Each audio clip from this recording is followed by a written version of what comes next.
Hi, my name is Sha'ina Wallace. I'm here with my project facilitator for my senior project, of course, Tanika. I have 20 questions for you for our facilitator protege, I guess you could say, interview. Okay. Okay. So what made you become a do-it-yourself naturalist?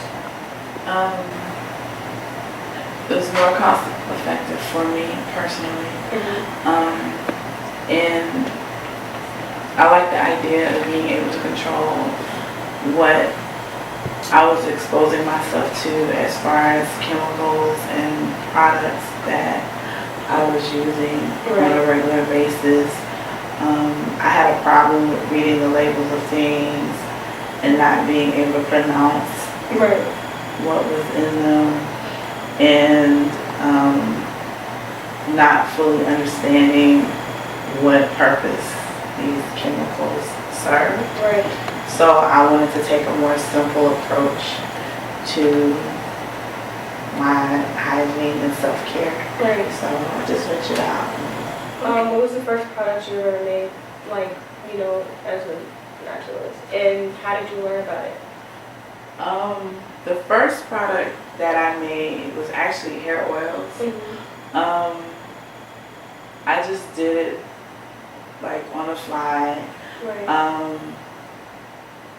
I didn't really have like a recipe. I just remember hearing that olive oil was good for hair, and jojoba oil was also good for the hair and the scalp, and what else did I use? I can't remember. Maybe castor oil. Anyway, it wasn't anything like major. It was just like starting small because it was easy. All I had to do was just combine the ingredients in order to like get, you know, what I wanted to do as far as moisturizing my hair and, you know, healing some scalp issues I had. So that was like the first thing that I started off with. So, I mean, I noticed that your hair is pretty long, so you must have had it for a really long time, but you might have dreads too. But you started making your own hair oil, and because they are so long, I was just wondering, how old were you when you first like started to make your own products, and when you first became conscious of the harmful chemicals and things in personal care products or hair products and stuff? I actually became conscious of the ingredients and things when I was much younger. Like I was like 17 when I started realizing, you know, all of these weird names of things that were in the things that I was using for my hair and skin and stuff like that. I didn't actually like embark upon making my own things until much later, like maybe I was like in my late 20s. Because I don't know, it just seemed like something was so impossible because it wasn't really like popular, you know, 10, 15 years ago to make your own products. So I didn't really think it was, you know, something that was within my reach to do. So it was much later when I actually started toying around, and I started with my hair first because one of the first things I did was stop putting chemical relaxers in my hair. So my hair was the, I don't know, gateway. Yeah, that was my gateway into like the natural and natural do-it-yourself world. Now, has there ever been a time where you like compromised your beliefs and knowledge and, you know, broke down and brought to the store? Deodorant. That was my biggest challenge, the deodorant thing, because didn't want to go without smelling fragrancy, and I wasn't comfortable with my body's natural process of sweating. And I didn't realize that there was a difference between a deodorant and an antiperspirant. I was used to buying antiperspirants, and they irritated my arms. So even though I knew, like I saw the physical signs that that wasn't working for me, I used it anyway because of lack of knowledge, and I didn't know what else to do that would be effective. So. Right. Now, what kind of things do you often research to, like, to make sure you're putting the most beneficial ingredients in your products? I'm always looking up essential oils because some of those not only have like physical properties, but they also help with mood and like, you know, creating like a psychological balance as well. Essential oils and then herbs. Like I'm learning to investigate different herbs for different products as well. That also the same thing. It's the physical aspect, and then it's like also like a spiritual or mental aspect or benefit from using those things. So that's what I tend to research a lot of, the essential oils and herbs. Right. Well, what is something about being natural or going natural that nobody told you that you had to learn on your own? That I could do it. That is not hard. That's not difficult. Some things you learn through trial and error. Some things you might look up recipes or whatever. You might have to tweak them to suit you and your needs. But the most daunting thing for me when I first decided to make the switch was, oh my God, how can I do this? It's, hard, and it's so much easier to go buy the stuff out of the store that's already, prepared for you, whatever. But knowing that I could do it is like, it was empowering. So that's what I had to learn along. What has it taught you, like, being natural and making your own stuff? Like, you said that it was empowering, but like, what has it taught you, like, specifically? It's taught me that my health and my well-being is my responsibility. And most of these companies that make these things and they swear that they're good for you, they're really doing it for a profit. Right. When I'm doing it for myself, I know that I'm taking my well-being into consideration, and most of these manufacturers aren't doing that. So learning that, my health and well-being is my responsibility, and that it is my responsibility to take the best care of myself as possible.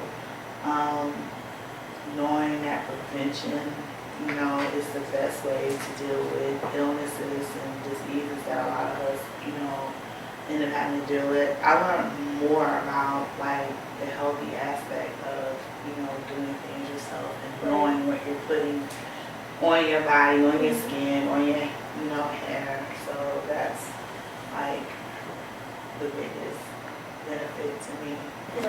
All right, so tell me about a product that you've made that you weren't happy with at all. That would be deodorant. I had looked up a couple of different recipes, and I decided to take a few, ideas from each one that I found to kind of like tailor, make it for myself.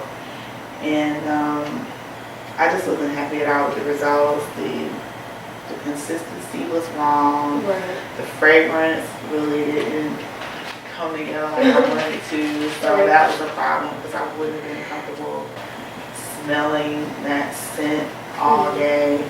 And because the one ingredient all of the recipes had in common were baking soda. The baking soda, like I guess the amount I used, irritated my nerves, which is what I was trying to avoid in the first place. So I wasn't happy with that at all. So what is, like, I've understood, well, from what we've talked about mainly, is like trial and error has a big like part to play in being a naturalist and making your own stuff.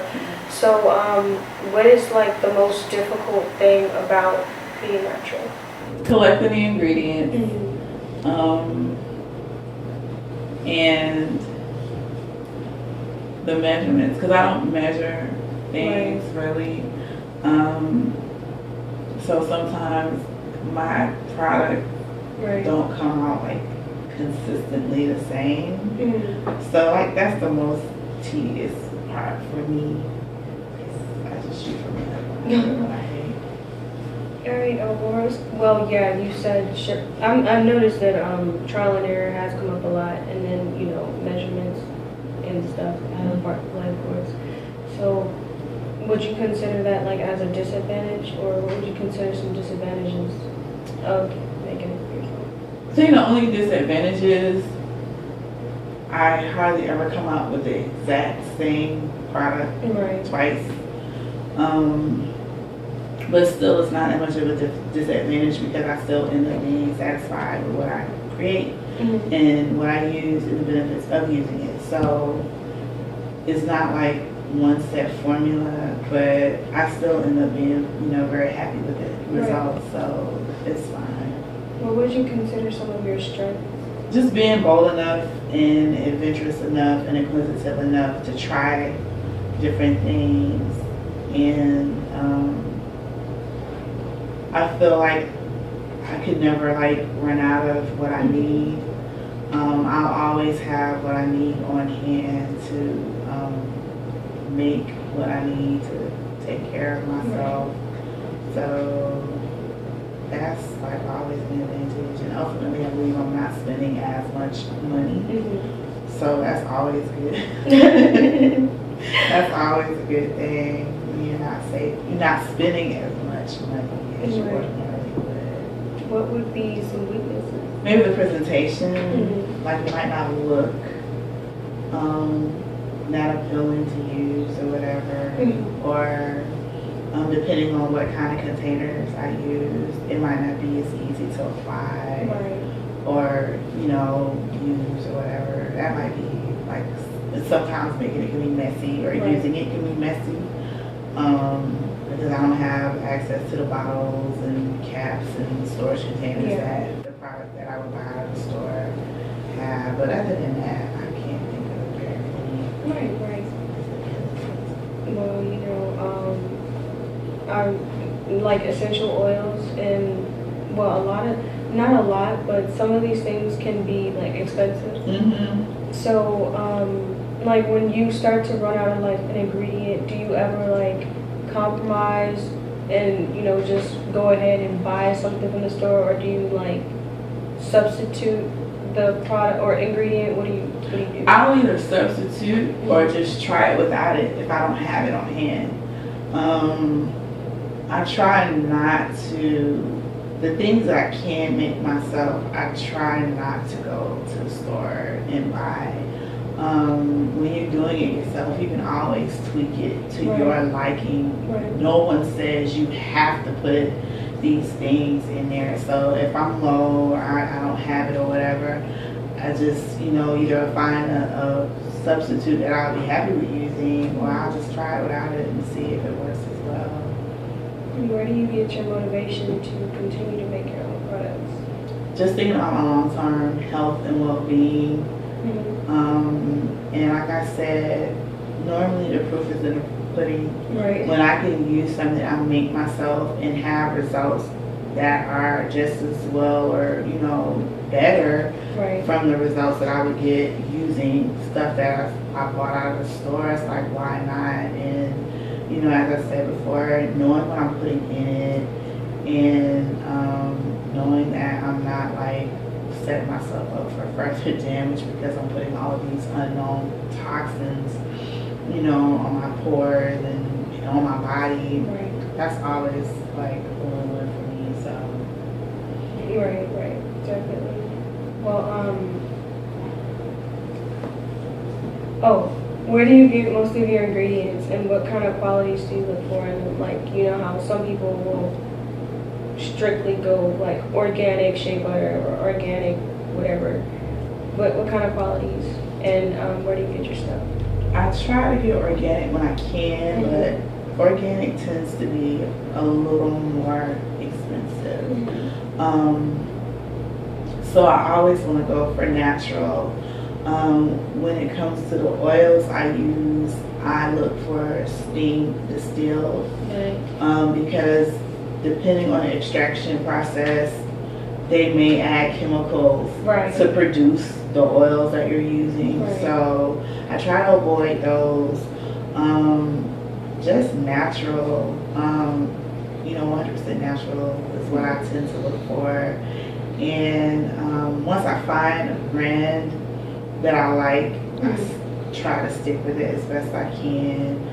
I order a lot of my things from online, and sometimes you'll try this product because it might be a little less expensive than what you've been using.